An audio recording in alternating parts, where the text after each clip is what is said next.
Karena dalam RPJMN itu ada dua mandat yang disampaikan kepada kejaksaan sebagai game changer.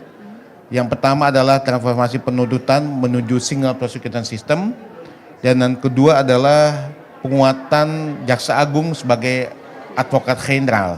Kita akan selalu membantu apa yang dilakukan atau apa yang dicanangkan oleh bidang-bidang yang ada di kejaksaan. Itu. Nah, salah satunya kita akan membuat pusat pengendalian operasi intelijen.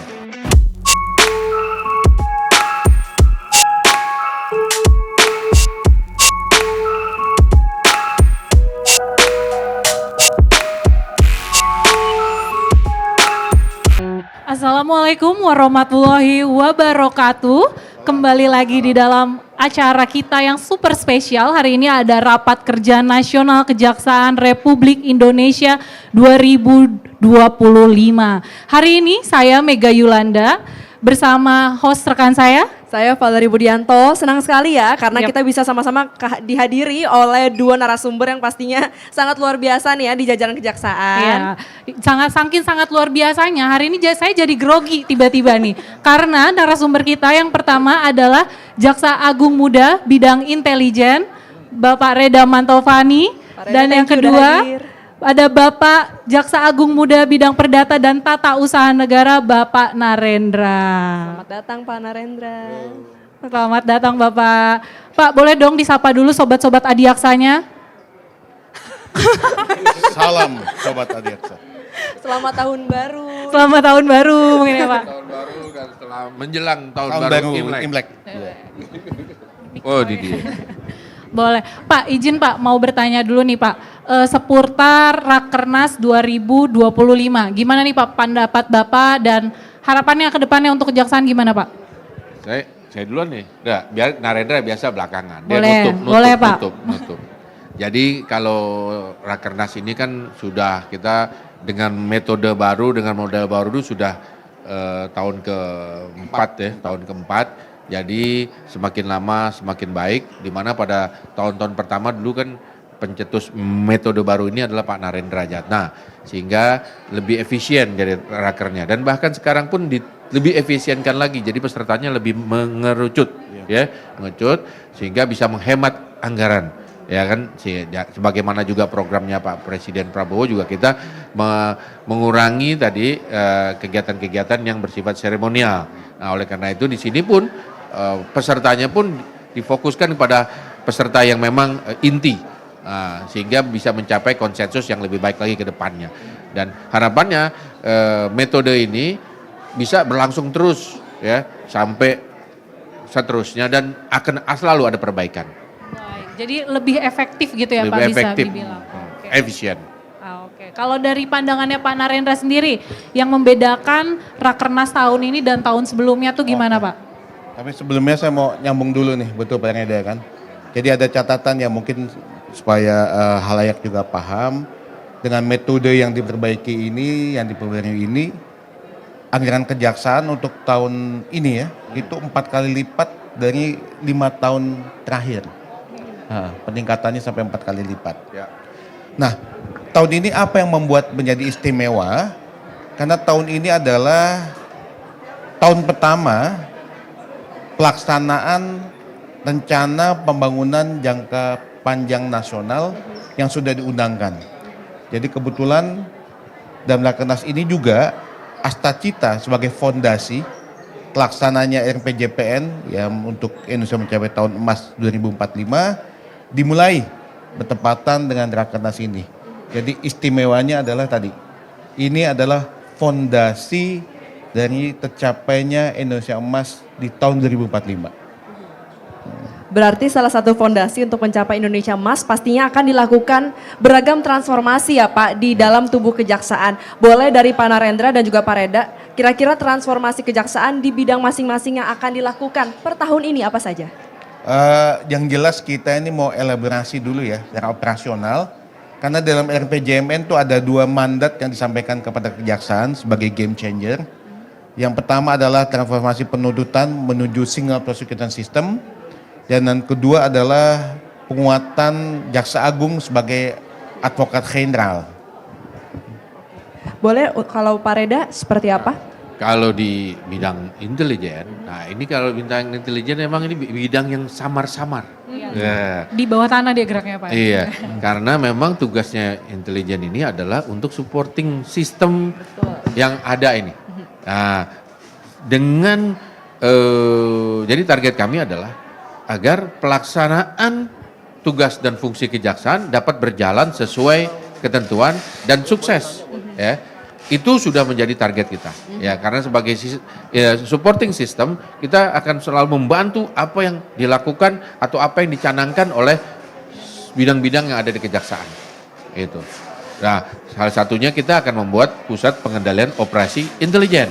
Jadi pusat pengendalian operasi intelijen ini akan terpadu dan bahkan kita bisa memonitor seluruh kegiatan yang bisa menimbulkan AGHT terhadap kejaksaan, terhadap institusi kejaksaan dan pemerintah dari pusat. Nah, kemudian juga selain untuk internal, kita juga memonitor setiap kegiatan pergerakan untuk mendampingi, menjaga desa. Kenapa desa? Karena desa adalah unsur pemerintahan terdepan di negara Republik Indonesia ini. Apabila pemerintahan desa penganggarannya stabil, penganggarannya akuntabel, maka mudah-mudahan ya pemerintahan yang di atasnya pun juga menjadi stabil dan akuntabel. Kita melalui program Jaga Desa oleh seluruh aparat intelijen di kejaksaan di seluruh Indonesia ini menjaga dan mengkomunikasikan secara intens dan dapat dimonitor oleh pusat, oleh Kejaksaan Agung. Ya tadi kalau kita sama-sama dengar rata-rata memang akan dilakukan di tahun ini pasti ada berkaitan dengan teknologi ya. Karena Iya. memang tidak terlepas dengan teknologi semuanya baik itu program dari Pak Reda maupun Pak Narendra ke depannya. Iya, betul. Kalau tadi misalnya Pak Reda sudah menjelaskan ke depannya intelijen akan sebegitu hebatnya. Iya. Boleh nih Kak, kita dengerin juga dari bidang Datun tadi kayaknya belum nih Pak Narendra. Oh iya, tapi sebelumnya saya mau nyambung dulu nih, supaya ada pemahaman yang sama dengan halayak juga. Jadi walaupun namanya intelijen ini bukan espionas ya, ini bukan James Bond ini. Walaupun potongannya sudah ada. Udah cocok nih Pak Udah kayak cocok, James Bond udah bos kita. cocok. Tapi intelijen ini sebetulnya kalau kalimat panjang dulunya namanya intelijen justisial. Jadi untuk mendukung penegakan hukum.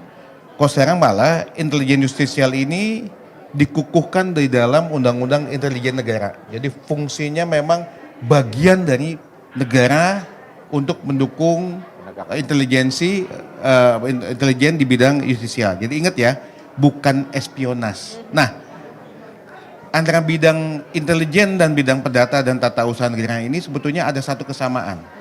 Kita sama-sama dalam kelompok, kalau dalam bahasa Belandanya itu tugas-tugas yang berkaitan dengan tugas sebagai open barang ministry. Beberapa terjemahan nyebut kayak ministerio publico. Nah, jadi tugas-tugas yang berkaitan dengan mewakili kepentingan masyarakat ataupun kepentingan negara. Nah sama, cuma sisinya agak beda. Nah kalau Intel tadi dukungan supporting system, ya termasuk pengumpulan data, analisis data, tadi termasuk yang IT-nya nanti ya. Nah kalau Datun itu fungsi-fungsi yang agak mirip dengan bidang-bidang yang melakukan persidangan. Jadi maka ada kata-kata pengacara negara, advokat general. Jadi selain pendampingan, memberikan bantuan hukum, layanan hukum, tapi juga bisa memberikan bantuan di dalam permohonan adanya litigasi. Nah, kedepannya gimana? Karena ini advokat general, dulu undang-undangnya udah ada ya, tapi mesti dikuatkan kembali. Karena ada fungsi-fungsi yang lama yang dulu ada di Mahkamah Agung ya, misalnya Jaksa Agung dapat membuat advisblad, misalnya kasasi dan kebenaran hukum perlu dikembangkan lagi. Ini perlu diperkuat ke depannya fungsi-fungsi ini. Ya, advisblad itu legal opinion. Nah, bukan kebanyakan ke Belanda-Belandaan kayaknya, gawat juga nih. Kelamaan kuliah di sana kayaknya ya Pak ya. Enggak, kuliahnya kan kami di Perancis. Oh iya, salah Pak. Parle français. Valet France. France ya, yang petipe. Nah jadi kira-kira itulah. Jadi ada fungsi sebagai pengacara negara yang nanti akan kita buat standarisasi, termasuk bidang-bidang atau instansi yang mempunyai fungsi advokasi Kita akan buat semacam penyetaraan sertifikasi dan kedepannya Jaksa Agung sebagai advokat jenderal akan lebih kita perkuat lagi, baik secara kelembagaan maupun fungsinya. Wah, pokoknya baik Jaksa Agung Muda Intelijen dan Jam Intel dan Jam Datuk sendiri ke depannya bakal makin kece banget pokoknya. Gak sabar ya untuk melihat gebrakan apa yang akan dibuat oleh Pak Narendra dan juga Pak Reda. Pak Reda. di Kalau tahun gebrakan ini. kayaknya tiap hari akan selalu ada ya Pak ya. Cuman saya bilang ya untuk para jaksa di daerah sekarang ini hati-hatilah memposting sesuatu. Siap. Nah ya itu. kan? Bahkan ada tuh jaksa yang memposting ini dia make up di media sosial. Kita tahu lihat dari pusat, ngapain itu? Harus bijak Ketangkep. bersosial media berarti Ketangkep. ya. Ketangkep. Jadi Ketangkep. sekarang Kak di Intel sendiri kita semua pergerakan jaksa yang ada di daerah itu bisa kita pantau Bisa dari dimonitor pusat. ya. Iya, jadi kita tahu nih setiap gerak-gerik jaksa yang ada di daerah tuh langsung terpantau sama Bapak gitu. Ya, kelihatan. Kelihatan nggak Pak? Yang mau pacaran lagi juga kita bisa kelihatan dari jauh. Hati-hati semuanya dipantau loh ini sama Pak Reda setiap hari. Wah ini menarik banget ya, jadi yang pasti kita semua nggak sabar ke depannya akan seperti apa transformasi kejaksaan, terutama di bawah kepemimpinan baru ya, Presiden Prabowo Subianto. Pasti akan ada gebrakan baru walaupun setiap harinya, namun jangka panjangnya juga ada untuk sama-sama mewujudkan Indonesia Emas 2045. Oke, baik Pak. Kalau misalnya harapannya sendiri Pak, untuk kejaksaan ke depannya tuh gimana nih Pak? Dengan rapat kita, rakernas kita tahun ini, harapannya untuk kejaksaan itu apa Pak? Tapi Narendra jadi serius begini, coba biar Narendra Punya duluan. sungguh-sungguh gitu. Iya dong Pak, kan kita rakernas ini kan berarti ada harapan yang ingin dicapai Pak ke depannya. Di tahun 2025 gitu loh Pak. Kalau saya boleh ya, ngutip Pak Presiden ya, bahwa penting untuk menjaga kedaulatan Indonesia. Sedangkan penuntutan itu sebetulnya yurisdiksi itu adalah bagian dari kedaulatan negara. Jadi kedaulatan penuntutan menjadi sangat penting ke depannya untuk menjaga Indonesia lebih berwibawa sekaligus bisa menjaga pembangunan sehingga tercapai Indonesia Emas di tahun 2045. Boleh kalau Pak Reda? Ya, kalau kita tadi kembali lagi, intelijen ini kan selalu mengharapkan stabilitas, ya kan? Stabilitas negara, stabilitas penegakan hukum, agar penegakan hukum yang dilakukan oleh kejaksaan itu tidak gaduh.